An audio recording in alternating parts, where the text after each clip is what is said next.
Hello everybody, my name is Troublemaker. I intended to do every single match of the tournament, but apparently there are over 1,200 participants, and for the first few rounds it will be pretty hard to do that. And a lot of the problems is that the level of competition in these rounds is relatively low, and watching an entire match from these guys will not be advantageous to someone who's learning or for entertainment. So what I'll be doing instead is taking pretty much every single match I get, cutting them up into highlights, and we'll just look at how they all turned out. And if there's any real gems among them where it's equal competition, it's actually interesting, I'll air those. But for now, let's just do some highlights. Alright, let's start off with a match to show you exactly what I'm talking about. The NATO player is Torna. Torna is 1500 rated, which means he hasn't played much rated at all. I'm 1500 for Christ's sakes. Got 2 commands, 3 commands. Looks like he's going to try and play a long-term play. And his opponent is Maxil Genuous, and he has Smirch, Recon, a multi-rocket launcher vehicle. He has lots of SPOOs and BMPs and lots of rushy stuff. He has an extra command. On this map, before I go, the general attack you should do is secure India, Foxtrot, try to take Golf, and from here Bravo, Charlie, Delta, and then just slowly inch your way into position. So as we can see here, this is what I'm talking about, level of combat content. He has taken India, he's taken Foxtrot, and then he's in fact trying to move up for Golf. Here comes the Smirch attack. All these units are all clustered up, not good to advance clustered up like this. Spread your units up as you go, there's plenty of time, and he has, nothing back in Jewel yet. So this is fairly all-ish for Red here. And lots of action going on here. Oh, that's pretty interesting. When we look at the score, it's not looking good for Torna. Torna has not enough units and too many commands. And you look at the position play here from Red, very, very good. He's looking to isolate Delta and Bravo. However, he still has his command over here at Alpha. It should be over here at Charlie. But moving on, he's got a pretty good lead here. The Smirches are doing damage too clustered up, way too clustered up. Should be some all along the edges here. You should never have 2 units side by side. He in fact quits because the game is so short. That's a short match, guys. Winner is a Maxia Genius. So here's another low level match. NATO versus NATO. Cathode versus Zol. And this match is pretty predictably bad. Alright, so in the World of Insanity, it looks like Cathode is actually going to take the opposite side of the map instead of the one that's more advantageous to him, and he's going to take it with a couple of commands. And Zol is going to do what I would think to be one of the worst all-ins possible. He's going to turtle on a 1-point base with a few helicopters. I hate these kind of builds. And as you can see, everything is rallied here. He's going to move up to here. You're going to take the 2 reinforcement points instead of taking this reinforcement point and something valuable. Hence making this tactic pretty well worthless. Oh, here comes the all-in. The all-in helicopters are on their way. Once again, the worst all-in with just a handful of units, while turtling with the remainder of your units. And they're winding up, and they're getting all the flak panzers. That's weird, don't you think? Yeah. What I mean by worst all-in is that, he's already lost half of this, and, it's roughly an equal trade even though he lost the command. Not that good. And so the Apaches are coming around. There's only 2 left out of this original 6, and he's got to do something with them, so he might as well just throw them away. An enemy who clearly has enough AA sitting around. And goodbye. So there's probably been another 20 minutes left of the gameplay here involving this turtle, this, and just a handful of units coming forward. Little by little, day by day, getting shot down all day long. So this guy's absolutely dedicated to having at least 2 bases, and so he's finally going for the one he should have gone for in the first place, which is Delta. It's just an odd timing. Really, really odd. Oh, hello little flak panzer. Running by yourself to try and all-in against something. Probably going after all the helicopters which haven't pulled back, and oh god, it's a legion full of tanks. He's running out of fuel. Black Panzer. No, bad idea. Okay, more from the world of weird. Looks like he's taken the entire center, all the high point areas. And at this point, he has decided the time he starts producing units instead of just turtling like his opponent is. His opponent, of course, has picked non-turtle units like tanks. All tanks and single flak Panzer. A nice collection of helicopters would wreck this, but whatever. Here's something really odd. He has 2 commands in his main base. Why? Why not? Why wouldn't he just move it somewhere else? At least sneak it somewhere. I just thought that was weird. Alright, time for another little weird all-in. We'll call this sending in a small group of tanks at a time to die to their untimely death in small waves. So this is the first wave, which of course is running into infantry, and it's like, oh god, this is a mistake! And now we have another wave. This one's a little bit bigger. Might be able to do a little bit more damage. Right into the infantry. No recon units here at all. Just totally a gun and go type scenario. We have some artillery firing here. Just try and confuse to root as many enemies as possible. That clears up this woods, but at a pretty sizable cost. About 50%. So this is the big all-in that should end the game, but it doesn't, because he's just not setting up all-in. Yes, Black Panthers leading the charge. This is one of these typically bad moves, like the Abrams. The Abrams are your armor unit. They should be leading the charge. Of course, the Apaches have come to clean this up, and you know, for all intents and purposes, this match is pretty much over. So I will declare a winner, a cathode. And next up we have a match between Genjeft and Alex0814. And so this one is relatively evenly matched, and it's actually a relatively good game. Kinda. They both have a fairly decent knowledge of what's going on, but one has a very superior, and it's a very, very one-sided match, despite both having good ideas of where to move, you know, commands to how to position units and whatnot, but it ends up being very, very one-sided. So as a big opening move, Genjeft moves a UH-1D Hui across the map in order to capture an FOB. He wants to get these commands. He's trying. His tactic here is going to be command sniping, but he will just get the FOB. This will be a very, very big pain in the butt for Alex, because he's going to have to send units back to retake that, because he has just evacuated his UAZ, so he can't bring units in here.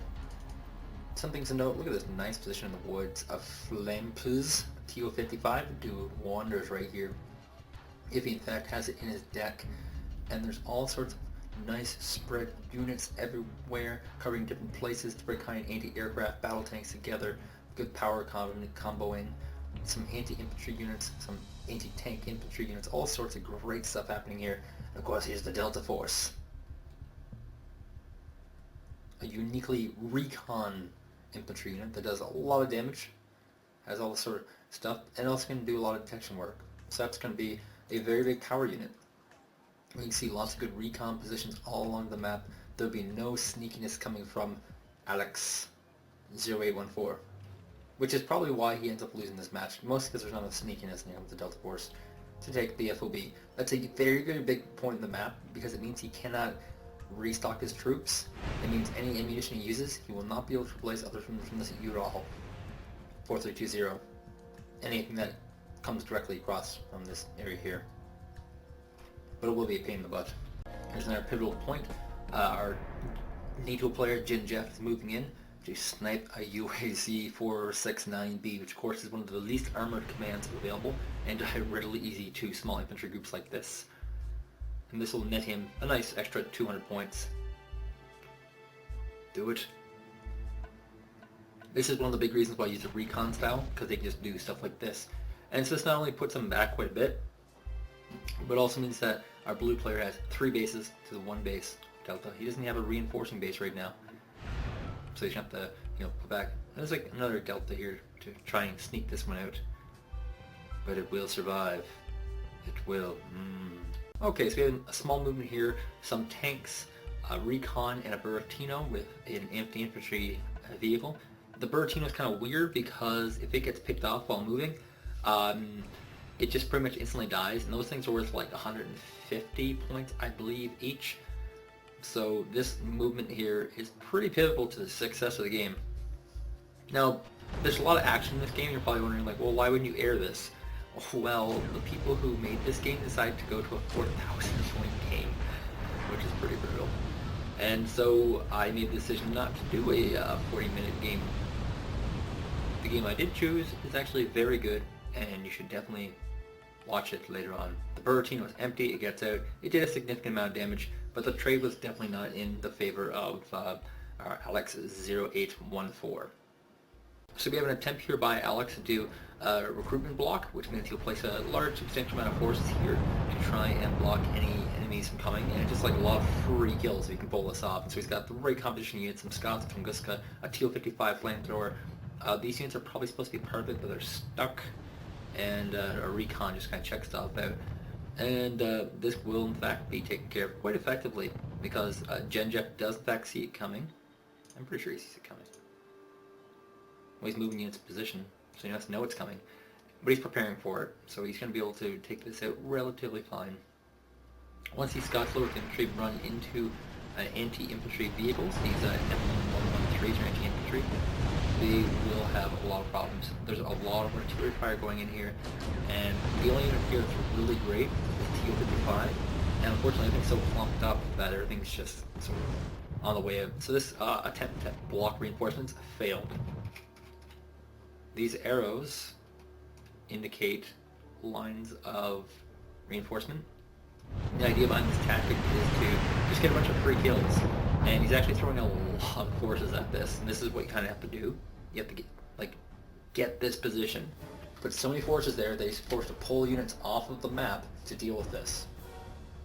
But like I said, this one failed pretty hardly, so that's something of nothing. So Red is getting pushed to a delta right now, which is not good. He's forced to evacuate his UAZ to a local position. The Buratino is trying to clear it through the woods the best he can. But that puts him down another base. He had to spend money to get this UAZ. He just didn't have it. Next time he's forced to evacuate the UAZ back. There aren't many good places for this to go right now. And it looks like, putting down his flag, Genjeff is bringing down his own command to take this position. This is a pretty major tactical game in a 4,000 point game, and as you can see by the score, it's pretty much over. The winner is a Genjeff. So in this matchup we have the NATO player Quimporte and the back player Arimac, and just showing you some of their units. There's a lot of Gazelles here. There's a lot of tank destroyers, anti-infantry vehicles. Zippo is a flamethrower, anti-infantry. Lots of anti-infantry units here. This is a pretty decent turtley group, whereas he has a lot of infantry. And this is a very typical infantry rush, which means that it will be a short match. So as far as the taking of the map goes, we have Foxtrot being taken by Gazelles with a command helicopter. We have Gulf being taken by command. We have India being taken by command, and then we have this massive wave of infantry coming in. There's a delta sitting in the middle, but that's not just going to be enough. There is a nice wave of volley from mortars, which do a lot of damage, but unfortunately the infantry are already out. They're trying to hunt down this stuff here, but it gets away just in time. You got some open action down here. This is a pretty action-packed game, just not a good one, where infantry are just clearing the way, running through. Just the idea behind this rush is to have packs of infantry rushing through the map, just sniping what they can. Of course, this blue has a lot of very well spread out units. He's moving a command armor here. These should have one coming over here, I believe. And you have an example of players very, very aggressive, very good at rushing, against a player who is set up. So we have some transport helicopters here. They've unloaded their cargo. They're just being used as transport. And he finds there's in fact not much here. He does, however. So there's a command here. He's taking position in the woods here. He's got another group of units heading this way. This command is forced to evacuate because this area is no longer good. And this means that Red, through this kind of crazy tactic, has two bases. now just 2 bases, with 4 commands on the map for NATO, meaning also that red has an advantage, oh hello command, an advantage in units. And look at that command snipe. This is a very short game, if I didn't mention that already. The Zippo will run into fluid before he can kill these units. He threw his units right to the middle of Queen on 4 times, because these units are all cheap, and they can die. These units are all expensive, and they should not die. Motos Treacles, of course, not so good in the open. 1 command force to leave for Airmac. Looks like it's going to go try and retake position here at Bravo, where we have TS folks being shot off by some Motspuchens and Spoos.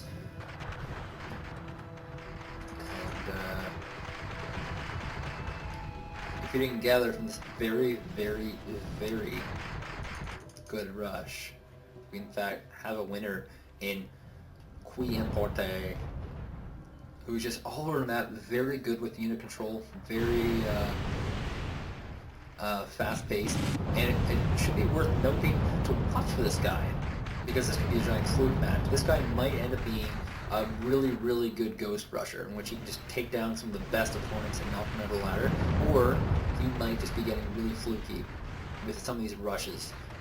Who knew that the T-64A had anti-infantry, or anti-air? That this guy did. That this guy did not, however. And these are expensive gazelles to lose, but he's losing them. There's a transition at some point into more helicopter-based stuff. That's kind of a crazy part of this rush. As you can see by the map, it's been a very short game, and there are no commands available for blue. So I think we can call a winner here. The winner is Arimak! There are to be some gems on day 1. This one is Sysadam versus GI Comes. They're both fairly low rated players, but they both have a pretty good idea of what they're doing. In fact, we're going to learn something from this little NATO player. It has nothing to do with this very odd weasel unit, which I don't think is very good at all. I don't know why he has it. It looks stupid. So the opening is pretty good. 2 of them are both vying for the middle. We have some Stats in the position. We have some Scots coming in from the west, and we have a position of Scots on the east. So both are trying to secure this central location. This is very, very smart. This is the key to the entire map, is getting this 4-point delta and this 4-point gulf. When you get one of those, you will be golden for the rest of the match. As I said, Weasels,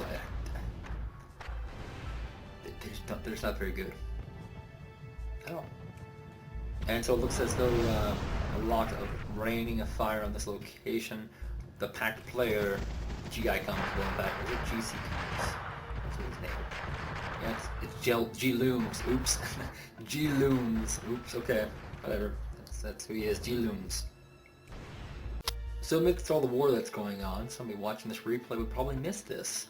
There's a single rep from us. It's a recon squad dropped at the back, and he's moving in to the woods. And normally you bring a lot of people here, and you'd use this location to stop all these reinforcements. But he's doing something a little bit smarter than that. He has turned off everything but grenades. He's using this entirely to scout the unit makeup that is coming forth so that he can effectively counter them. This is really smart. I would steal this move in a heartbeat, because if you ever are near the end of the match, you can just switch this guy on and take out all the reinforcements anyway. But now you're getting all the information you need. I just thought that was really, really smart, and I would definitely steal this if you're in the tournament. Smart idea. So in the aftermath of this middle battle, while I was babbling on about how good that recon thing is, Red cleared up, took all the middle, but he doesn't really have the commands in order to secure this location. In fact, he still has a command here at Juliet that will come into effect later. And actually, G-Looms has a better economic position right now with the 3N2 versus the 1N3 of Sysadam.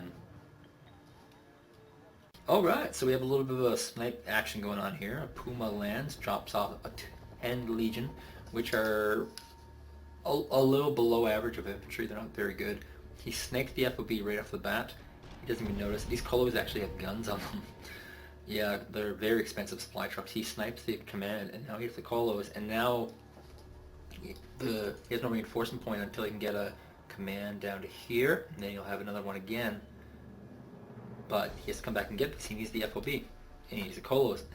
And the Kolos actually fight back, which is a little bit funny. I think it's a little bit funny. In fact, the Kolos are actually attacking into this infantry group, and he has to kill his infantry before he can take his Kolos back.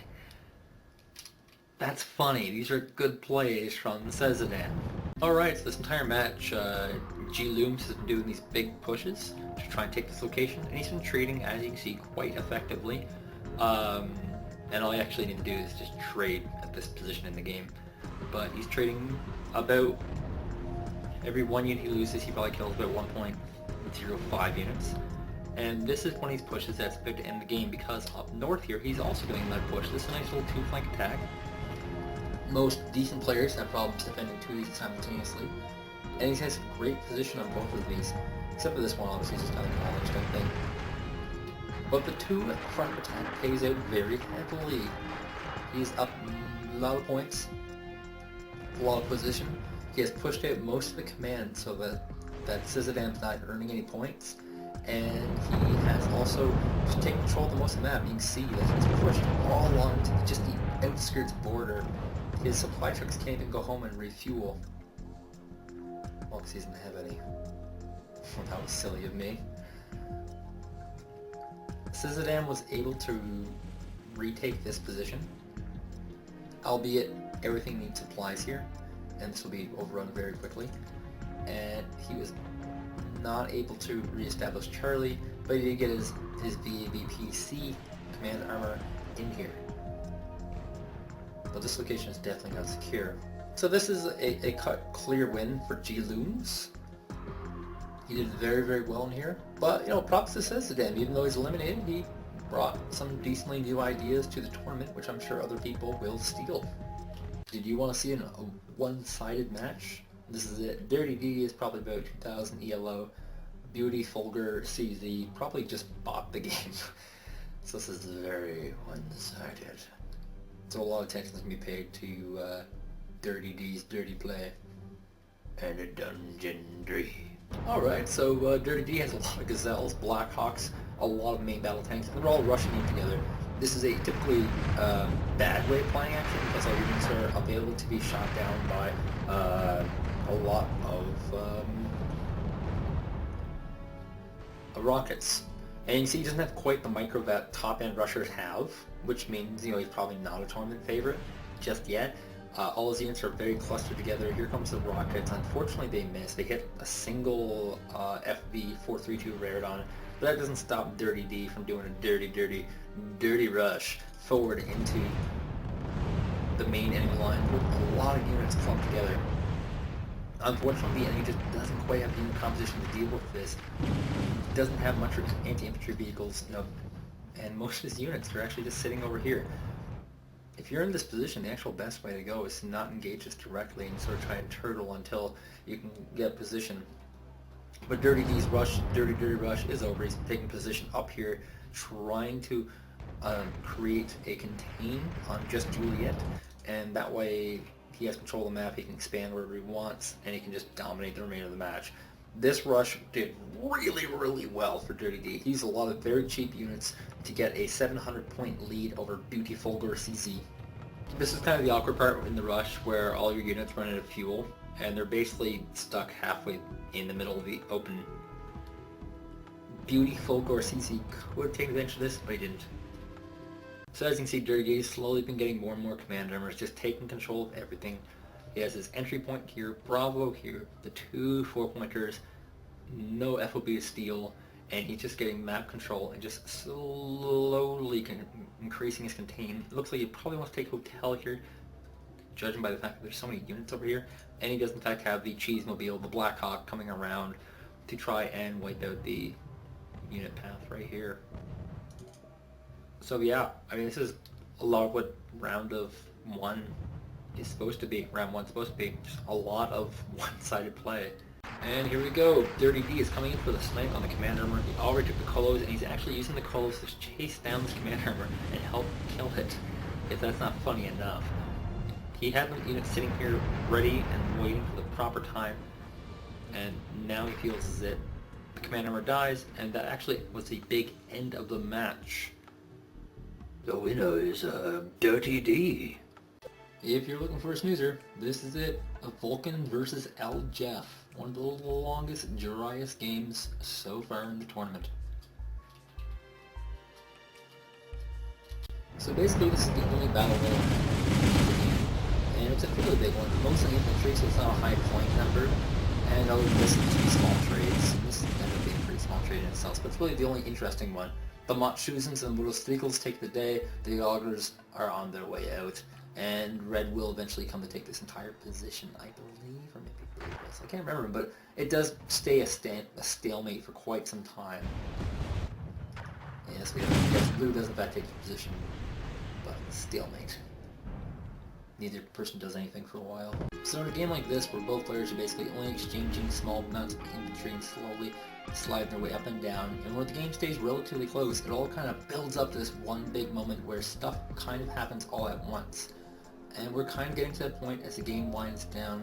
One player will make a big move, the other player will not. You can always see a little bit of breakdown. This is just the same old stuff, small groups of infantry versus small groups of infantry, in which they both basically evenly trade. The big move will deal with the Apaches. You already see he's already trying to skid around, trying to see where the targets are, and he wants to get commands, because if he can take out one command, he'll guarantee himself a win. And he's waiting for the very last minute. He wants to really secure this victory by points, and he doesn't want to give his opponent the opportunity to do the same. And so this is very much an all-in type move. You can see he's moving up more units to try and create a defensive flank, maybe even port attack. These are roll on 2s after all. And this will help him tremendously in this big push that's coming up.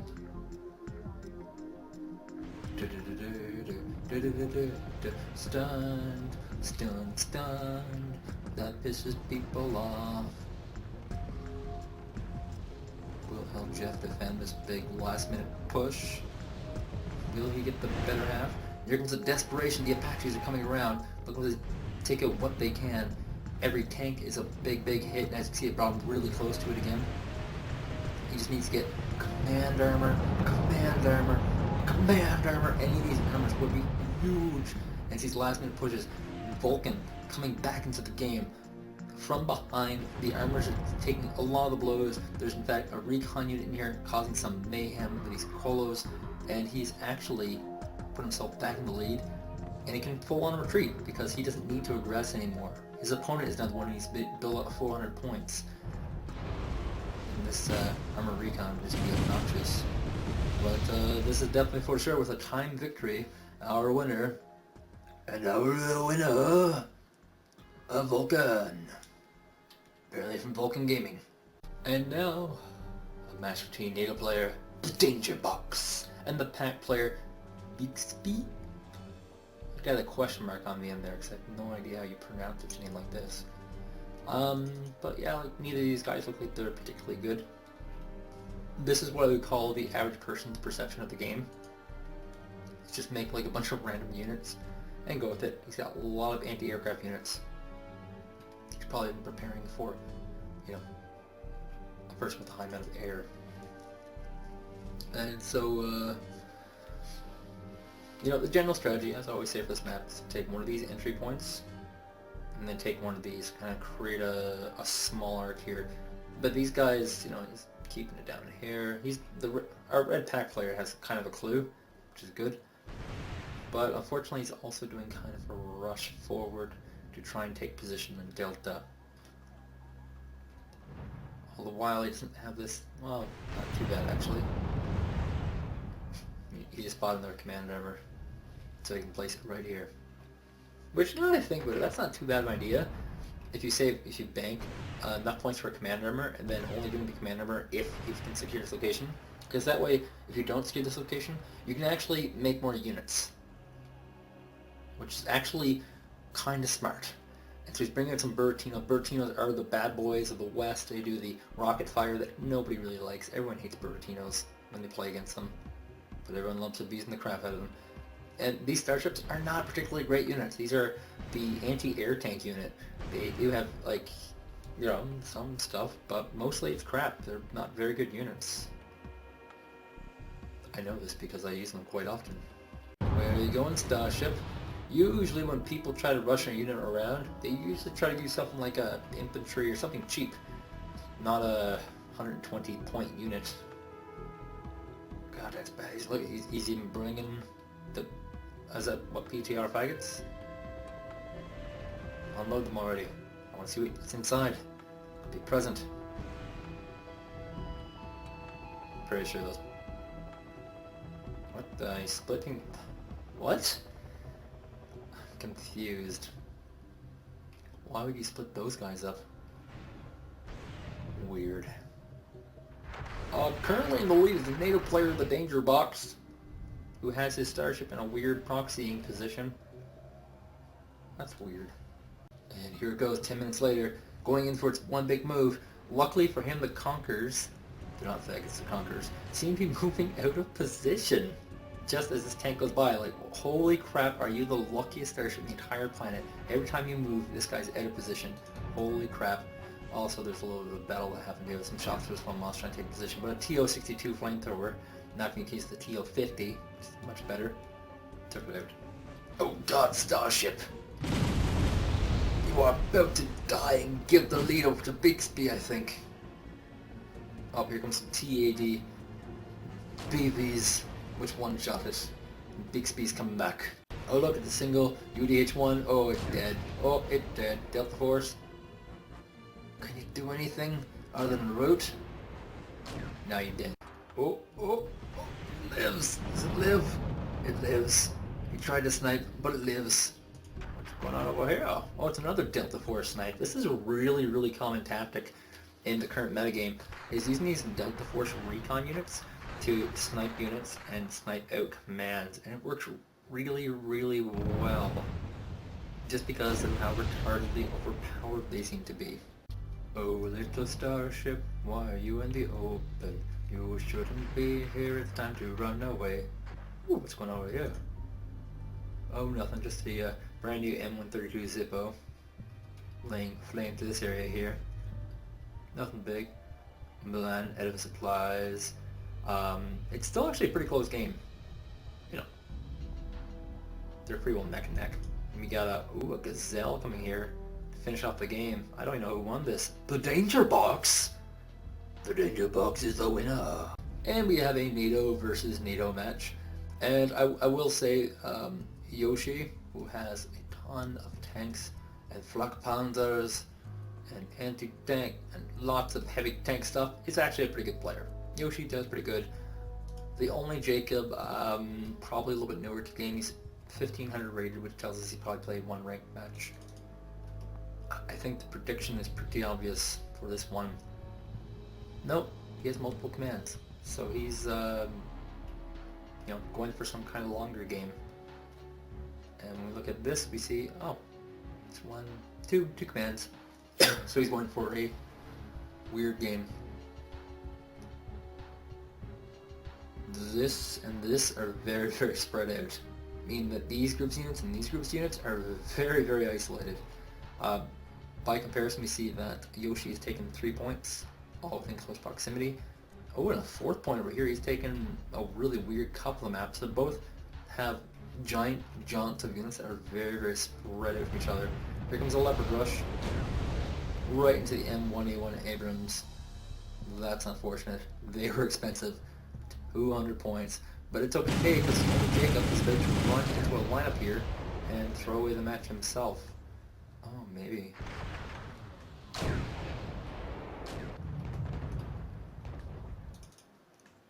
The recon unit comes up. But all the action's over here. Lots of leopards hitting from all directions. Keep in mind that tanks are not the best defensive unit. Tanks are definitely a good push unit.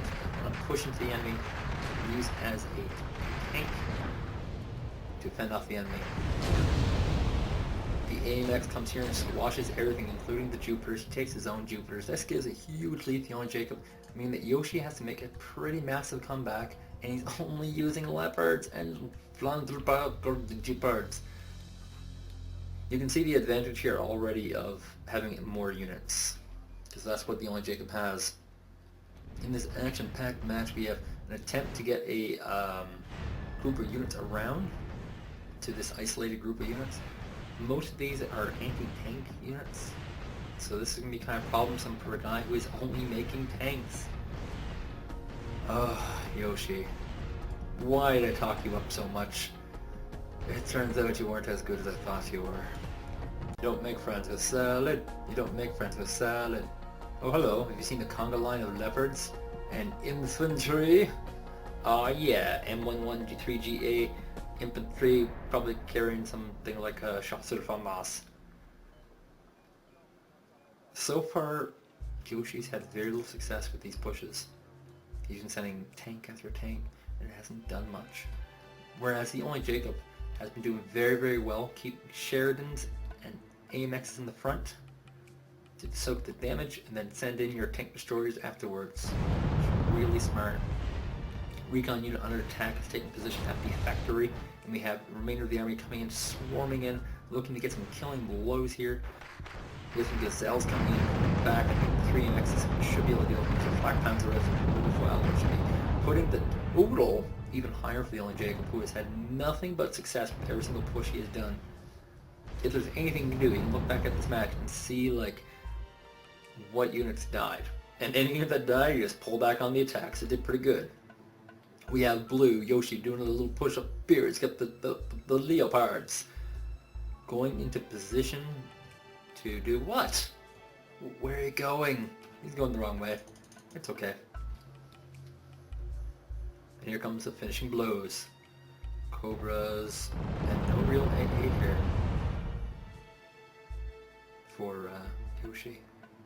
I think I was totally wrong. I think the winner is the only Jacob. And for our final match, we have Raplova versus Zervostyrid. Why do you guys do this to me? It's a NATO and a pack player. Deal with it. It's the return of the weasel. I still don't know what this unit's for. I assume it deals with infantry. I am out of chords. So we have a rush through the middle of some VABs, Delta Force, and some VABs with rocket people. And so usually what happens in this map, that you can probably tell because every game's been on this map, everybody always goes for the middle, and one person wins it, and then one person loses it. But the person who loses it sometimes wins because he didn't lose so many units. Big giant cluster units, good combination of VABs, Leopards, M3A, blah, blah, blah, Black Panzer, Jeopards. He's got the weasels in the woods. Maybe they're better off there. I have no idea. He's using the MT-ID Hui as a scout. And he's going in for a big push here with a lot of units. The VABs are stomping down some tanks. And in fact, this move is certainly paying off so far. 315 to 200. If Circles dies in and clean this up though, he's in good position. The Urals go insta-empty on this Black Panzer Geopard. And actually, yes, that push did not work out so hot in the end, my friend. Scouting. And we have TPZ folks coming in for a command kill. There is in fact a tow pass here. It's still loaded actually, which doesn't really fare well for Zerpop, as he's coming to half health. He's able to fend it off quite well, but it looks like he lost the command. So big victory here for Rapira, who is brought back into the game because of that. So Rapira with some crazy tactics has controlled 4, 8, and 13 points versus the 2 of red.